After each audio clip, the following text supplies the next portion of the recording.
Bienvenidos. Estas son las noticias más destacadas de la OEA. Esto es OEA News, el informativo de la Organización de los Estados Americanos.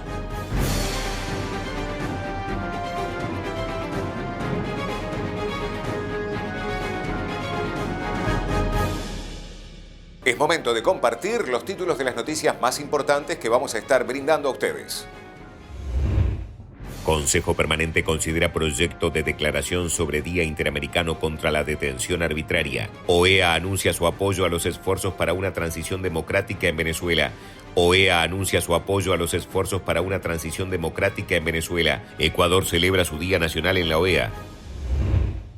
El Consejo Permanente de la OEA observó un minuto de silencio en memoria de la embajadora emérita de México, Carmen Moreno Toscano, y ex secretaria ejecutiva de la Comisión Interamericana de Mujeres. Durante la sesión también se rindió homenaje a Sir Garfield Sobers de Barbados y se transmitieron condolencias por las víctimas del accidente de ferry en Guyana y expresó su apoyo y solidaridad con Canadá mientras se enfrentan los incendios forestales. Before we proceed, I'd like to extend on behalf of the Council our deepest condolences to the government and people of Mexico on the passing of Ambassador Carmen Moreno. Ambassador Moreno dedicated her life to the Mexican Foreign Service and made history as the first woman to be granted the rank of eminent ambassador by the Mexican Chancellery. Throughout her distinguished career, she was a tireless advocate for diplomacy, international cooperation, and the advancement of human rights. Her legacy in the House and throughout the inter-American system is profound. She served as Mexico's first woman permanent representative to the OES and as Executive Secretary for the Inter-American Commission of Women, where she played a pioneering role in advancing the participation and leadership of women in public life and in strengthening the regional commitment to gender equality. Her contributions to multilateralism, dialogue, and to the values of inter-American system will continue to inspire future generations of diplomats and leaders throughout our hemisphere.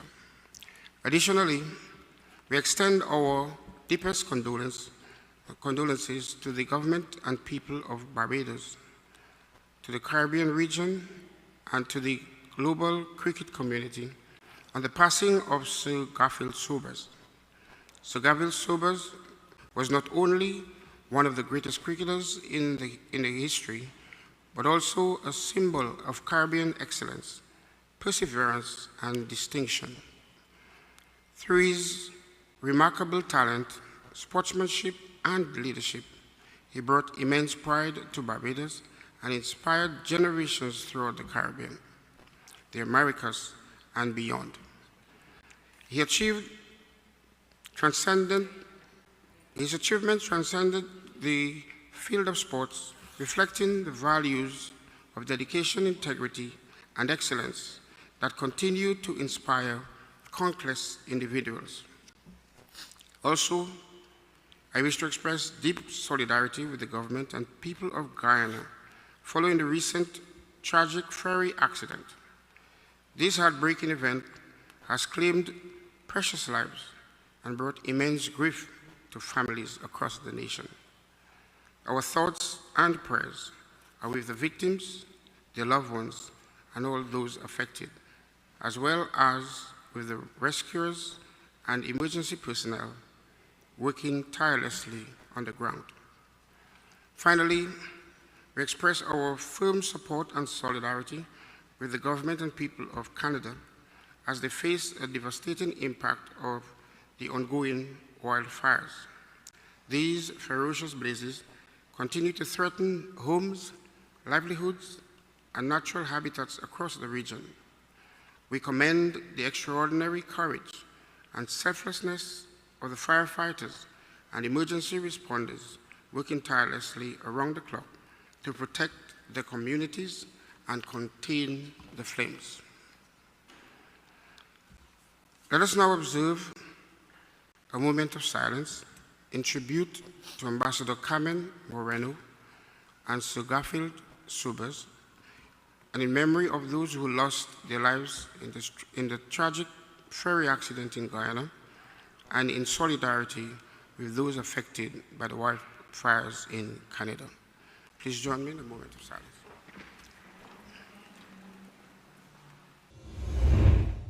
El Departamento de Cooperación y Observación Electoral, DECO, de la OEA, presenta el DECO News con sus resultados del primer semestre de 2026.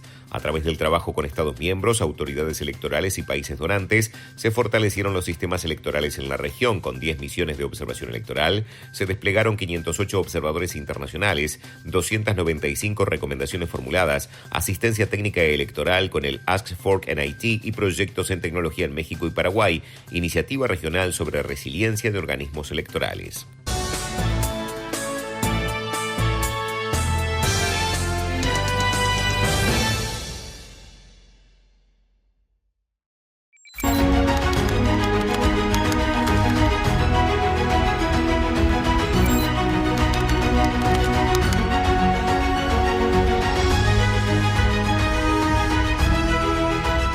Welcome to DECO TV News. We thank you for your trust and for the valuable support you provide to the Electoral Observation Missions Program and DECO's technical cooperation projects. In this segment, we highlight the key results achieved during the first half of 2026.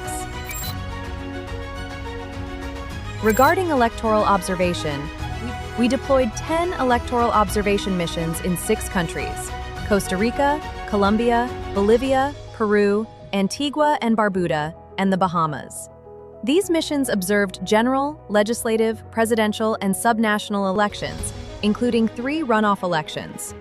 A total of 508 international observers participated, 281 women and 227 men, with women accounting for 55% of all observers.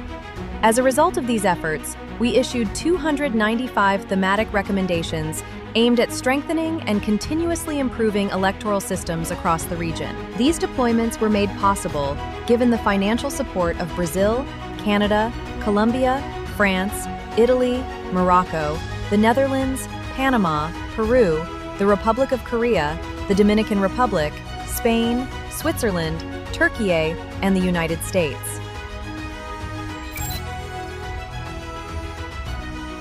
During the first semester of this year, DECO also hosted the organizing committee for the implementation meeting of the Declaration of Principles for International Election Observation at the OAS headquarters.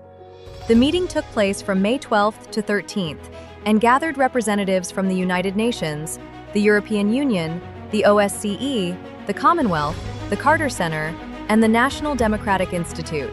In regard to technical cooperation, DECO established an electoral task force in Haiti to support preparations for future elections, in accordance with the roadmap approved by the organization. A team of political and institutional experts continuously monitor conditions for the possibility of holding future elections, while a technical team provides assistance to the Provisional Electoral Council, or CEP, through the development of electoral management information systems, including a new candidate registration system. Additionally, DECO is implementing electoral technology cooperation projects with Mexico's National Electoral Institute and Paraguay's Superior Tribunal of Electoral Justice. These initiatives include specialized technical assistance and cybersecurity capacity building.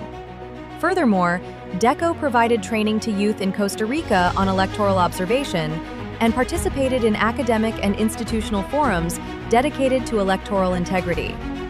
Finally, DECO launched the project Strengthening the Resilience of Electoral Management Bodies in Complex Political Contexts, a regional cooperation initiative aimed at bolstering the capacities of electoral management bodies in conflict prevention and management, institutional resilience, and responses to emerging challenges facing electoral authorities.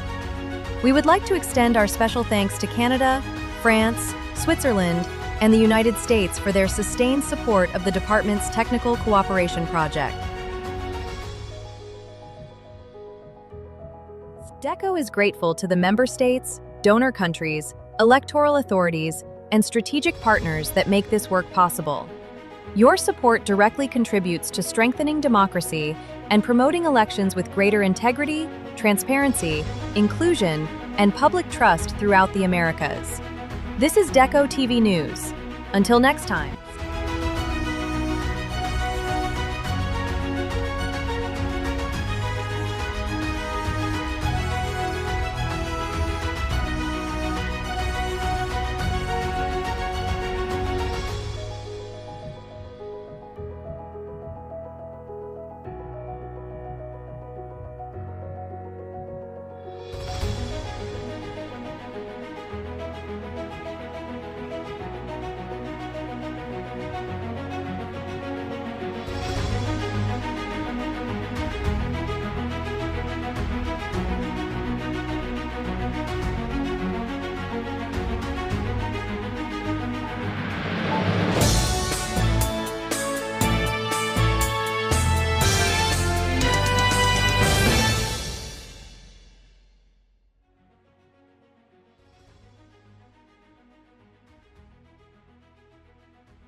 El secretario general de la Organización de los Estados Americanos, Albert Ramdin, afirmó este martes que el organismo está listo para apoyar los esfuerzos orientados a lograr una transición democrática en Venezuela después de que el chavismo y un grupo de opositores acordaran una hoja de ruta. La OEA está lista dentro del mandato encomendado por sus Estados miembros para apoyar los esfuerzos que promuevan una transición pacífica, democrática e inclusiva en Venezuela, declaró Ramdin en la red social X. El secretario general subrayó que la OEA está comprometida con la Carta Democrática Interamericana que establece los principios de la democracia, los derechos humanos, el Estado de Derecho y el bienestar. El progreso duradero debe estar guiado por el diálogo, la cooperación y el respeto a la voluntad del pueblo, añadió. La Organización de los Estados Americanos participó en la conmemoración de la independencia de Ecuador en un acto organizado por la embajadora ecuatoriana ante la OEA, Mónica Palencia, y la encargada de negocios de la Embajada de Ecuador en Estados Unidos, Soledad Peña Plaza. La OEA subrayó el papel de Ecuador como socio regional en la promoción de la democracia, los derechos humanos y el desarrollo sostenible en las Américas, además de reafirmar los vínculos de cooperación entre el organismo hemisférico y el gobierno ecuatoriano encabezado por el presidente Daniel Noboa. Estas han sido las noticias más relevantes de la OEA, la Organización de los Estados Americanos. Esto ha sido OEA News. Nos reencontramos en la próxima jornada.